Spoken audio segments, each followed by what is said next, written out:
Dans le précédent chapitre, on parlait justement de donner une proposition administrative et commerciale, donner cette fameuse propale.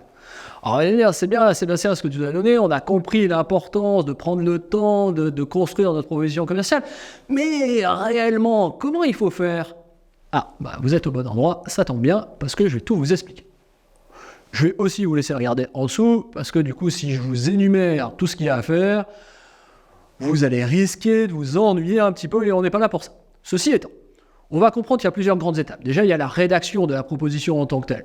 Donc du coup, ça a un côté d'écriture, il y a un côté où on va aller dans le détail, plus qu'un devis, comme je vous le disais la dernière fois, ça doit être structuré, ça doit être appliqué, et donc du coup, il va y avoir cette partie rédactionnelle qui est importante. J'ai envie de dire que la proposition commerciale, c'est un véritable projet au fond. Et donc, du coup, puisque c'est un projet, c'est composé de plusieurs points. Il y a différentes choses, et on va s'appliquer à les suivre. Si on parle des critères de cette proposition commerciale, qu'est-ce que ça comprend au fond? Ça comprend une présentation de l'entreprise, vous en doutez, quoi. On n'est pas n'importe qui, on ne vend pas n'importe quoi, et donc on va commencer par présenter l'entreprise. Vous allez voir que même en dessous de la vidéo, vous aurez le détail de comment on présente l'entreprise. Je ne vais pas vous dire l'historique, la présentation de l'activité, le positionnement sur le marché, la stratégie de l'entreprise. Bref, vous pouvez en trouver tant et mieux sur la présentation de l'entreprise. Attention non plus de ne pas trop en faire. L'idée, c'est pas d'envoyer un bouquin à vos prospects. Mais bon, petite présentation de l'entreprise, parfois, est utile et intéressante.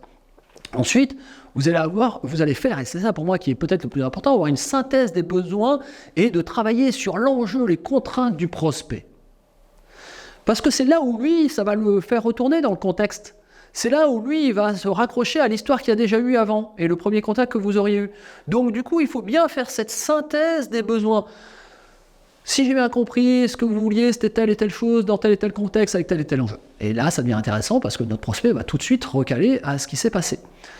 Ensuite, vous allez présenter les solutions en tant que telles. Une fois que vous avez fait ça, c'est parfait.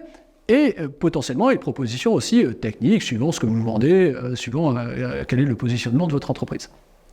Bien évidemment, vous allez aussi, vous vous en doutez, faire une proposition financière. On est là pour ça, on est là pour vendre, on est là pour apporter une solution à un besoin et qu'en échange, on gagne de l'argent. Donc du coup, vous allez faire une proposition financière. Alors là, ça peut être un prix brut ou ça peut être une proposition d'étalage du prix, ça peut être la possibilité de passer par un emprunt. Bref, il y a différentes possibilités justement pour que le client puisse acheter et qu'il puisse y avoir cette transaction financière. Petit schéma explicatif que vous retrouvez en dessous de la vidéo, présentation de l'entreprise, ok, très bien, synthèse des besoins, c'est facile, la présentation des solutions, ok, c'est important, proposition financière, et puis une synthèse de tout ça.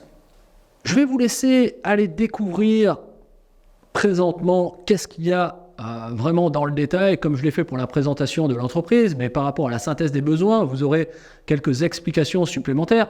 C'est vraiment cette idée de présenter les besoins, les enjeux, que ça soit clairement identifié en fait pour mieux cibler le client ou le prospect en l'occurrence à ce moment-là.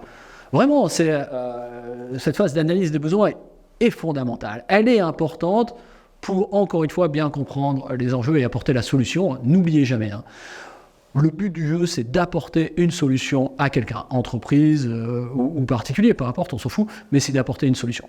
Donc du coup, vous apportez cette solution, vous présentez la solution, quelle est la solution à apporter, le service, les tâches à accomplir, les caractéristiques du produit, ça peut être potentiellement un planning justement sur comment vont se dérouler les informations.